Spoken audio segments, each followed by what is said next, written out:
Indian ക്രിക്കറ്റിന്റെ സമീപ ഭാവി നിർണ്ണയിക്കുന്നതിൽ നിർണായകമായേക്കാവുന്ന ഒരു വഴിത്തിരിവിലാണ് ഇപ്പോൾ കാര്യങ്ങൾ എത്തി നിൽക്കുന്നത്.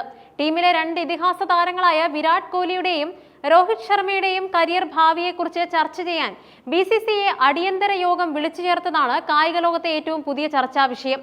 ദക്ഷിണാഫ്രിക്കയ്ക്കെതിരായ ഏകദിന പരമ്പരയ്ക്ക് ശേഷം യോഗം ചേരാനായിരുന്നു ആദ്യം BCCI തീരുമാനിച്ചിരുന്നത്. എന്നാൽ പരമ്പരയിലെ ആദ്യ ഏകദിനത്തിൽ റോക്കോ സഖ്യം കാഴ്ചവെച്ച തകർപ്പൻ പ്രകടനം ഈ വിഷയം നീട്ടിക്കൊണ്ടു പോകേണ്ടതില്ല എന്ന തീരുമാനത്തിലേക്ക് ബോർഡിനെ എത്തിച്ചു. വിമർശനങ്ങൾ ശക്തമായിക്കൊണ്ടിരിക്കുന്ന ഈ സമയത്ത് ഈ രണ്ട് സീനിയർ താരങ്ങളും തങ്ങളുടെ ബാറ്റിംഗ് മികവ് കൊണ്ട് മറുപടി നൽകിയതോടെ അവരുടെ ഭാവിയെക്കുറിച്ചുള്ള ചർച്ചകൾക്ക് വേഗം കൂട്ടേണ്ടത് അത്യാവശ്യമായി വന്നു. ഡിസംബർ 3-ന് റായ്പൂരിൽ നടക്കുന്ന രണ്ടാം ഏകദിനത്തിന് മുന്നോടിയായി രാവിലെയാണ് ഈ നിർണായക യോഗം ആസൂത്രണം ചെയ്തിരിക്കുന്നത്. ഇന്ത്യൻ ക്രിക്കറ്റ് ടീമിന്റെ മുഖ്യ പരിശീലകൻ Gautam Gambhir, selection committee chairman Ajit Agarkar എന്നിവരുമായി ചർച്ച നടത്തുക എന്നതാണ് യോഗത്തിന്റെ പ്രധാന ലക്ഷ്യം. കൂടാതെ BCCI secretary Devajit Saikia, joint secretary Prabhtej Singh Bhatia എന്നിവരും ചർച്ചയിൽ പങ്കെടുക്കാൻ സാധ്യതയുണ്ട്. എന്നാൽ പുതുതായി നിയമിതനായ BCCI പ്രസിഡന്റ് മിഥുൻ മൻഹാസിന്റെ പങ്കാളിത്തം ഉറപ്പായിട്ടില്ല. ഈ യോഗം വിളിച്ചു ചേർക്കാനുള്ള ഒരു പ്രധാന കാരണം മുതിർന്ന താരങ്ങളും ടീം മാനേജ്മെന്റും തമ്മിൽ ശരിയായ രീതിയിൽ ആശയവിനിമയം നടക്കുന്നില്ല എന്ന ബോർഡിന്റെ വിലയിരുത്തലാണ്. ഈ പ്രശ്നം പരിഹരിക്കേണ്ടത് അത്യാവശ്യമാണെന്ന് BCCI കരുതുന്നു. 2027 ലോകകപ്പ് വരെ ഇരുവരും ടീമിൽ ഉണ്ടാകുമോ എന്ന കാര്യത്തിൽ നിലവിൽ വ്യക്തതയില്ല. ഫിറ്റ്നസിലും പ്രകടനത്തിലും ശ്രദ്ധ കേന്ദ്രീകരിക്കാനായിരുന്നു താരങ്ങൾക്ക് നൽകിയിരുന്ന നിർദ്ദേശം. ഓസ്ട്രേലിയൻ പര്യടനത്തിലും ദക്ഷിണാഫ്രിക്കയ്ക്കെതിരായ ആദ്യ ഏകദിനത്തിലും ഇരുവരും തങ്ങളുടെ ഫോം തെളിയിച്ചു കഴിഞ്ഞ സാഹചര്യത്തിൽ മാനേജ്മെന്റിന്റെ ഈ ഇടപെടൽ പ്രാധാന്യമർഹിക്കുന്നുണ്ട്. കൂടാതെ ഇരുവരും ആഭ്യന്തര മത്സരങ്ങൾ കളിക്കണമെന്നും മാനേജ്മെന്റ് നിർദ്ദേശിച്ചിട്ടുണ്ട്. ഇതിന്റെ അടിസ്ഥാനത്തിൽ വിജയ് ഹസാരെ ട്രോഫിയിൽ കളിക്കാൻ രോഹിത്തും കോഹ്ലിയും സമ്മതം അറിയിച്ചതായാണ് ലഭിക്കുന്ന സൂചനകൾ.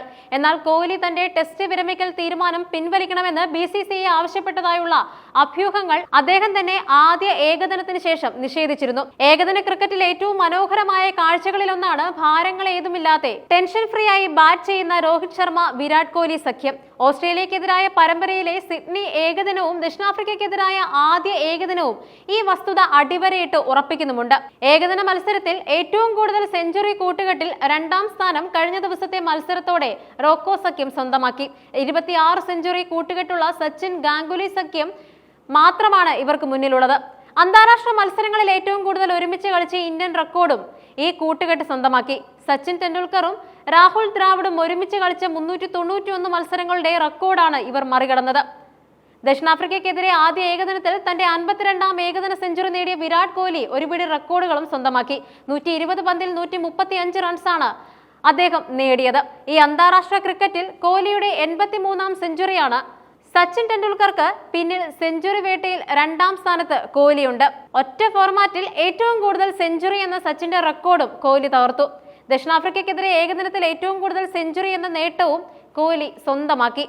തുടർച്ചയായ 3ാം അർദ്ധ സെഞ്ചുറിയിലൂടെ തന്റെ ഫോം ഹിറ്റ്മാനും തെളിയിച്ചു. ഏകദിനത്തിൽ ഏറ്റവും കൂടുതൽ സിക്സർ നേടുന്ന താരമായി രോഹിത് മാറി.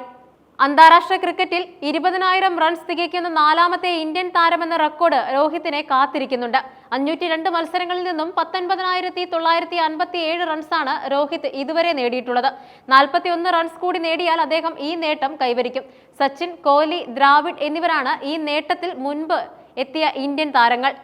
പരമ്പര തീരാൻ കാത്തു നിൽക്കാതെ BCCI യോഗം വിളിക്കുമ്പോൾ രോഹിത് കോഹ്ലി ഭാവിയേക്കാൾ പ്രാധാന്യം അജിത് അഗാർക്കർ, ഗൗതം ഗംഭീർ എന്നിവരുടെ ഭാവിക്ക് ലഭിക്കുമോ എന്ന ചോദ്യം ഉയരുന്നുണ്ട്. ഏകദിനത്തിൽ വിജയം കണ്ടെങ്കിലും ദക്ഷിണാഫ്രിക്കയ്ക്കെതിരായ അടുത്തിടെ ഹോം ടെസ്റ്റ് പരമ്പരയിൽ ടീം സമ്പൂർണ്ണ തോൽവി ഏറ്റുവാങ്ങിയത് യോഗത്തിൽ പ്രധാന ചർച്ചാ വിഷയമാകും. ടീമിലെ സെലക്ഷൻ സ്ഥിരത, ദീർഘകാലാടിസ്ഥാനത്തിലുള്ള മാറ്റങ്ങൾ, മൊത്തത്തിലുള്ള ടീമിന്റെ പ്രകടനം എന്നിവ ചർച്ച ചെയ്യാനാണ് യോഗമെന്ന് BCCI വൃത്തങ്ങൾ സൂചിപ്പിക്കുന്നുണ്ട്. ടെസ്റ്റ് പരമ്പരയിലെ തോൽവിയുമായി ബന്ധപ്പെട്ട് ഗംഭീറിൽ നിന്നും അഗാർക്കറിൽ നിന്നും ബോർഡ് വിശദീകരണം തേടിയേക്കും. ഇവരുടെ അഭിപ്രായങ്ങൾ അനുസരിച്ച് ഭാവി നടപടികൾ ആസൂത്രണം ചെയ്യാനും BCCI ഉദ്ദേശിക്കുന്നുണ്ട്. കൂടാതെ രോഹിത്തും കോഹ്ലിയുമായി ഗംഭീർ പിണക്കത്തിലാണെന്നുള്ള അഭ്യൂഹങ്ങളും നിലനിൽക്കുന്നതിനാൽ മാനേജ്മെന്റിന്റെ ചില വശങ്ങളിൽ വ്യക്തത വരുത്താൻ ബോർഡ് ശ്രമിക്കും. ഇന്ത്യൻ ക്രിക്കറ്റിന്റെ ഭാവിയെ സംബന്ധിച്ച് ഈ അടിയന്തര യോഗം ഒരു പുതിയ വഴിത്തിരിവാകുമോ, അതോ മുതിർന്ന താരങ്ങളുടെ ഫോം തെളിയിക്കലോടെ സ്ഥിതിഗതികൾ ശാന്തമാകുമോ എന്ന് കണ്ടറിയേണ്ടിയിരിക്കുന്നു.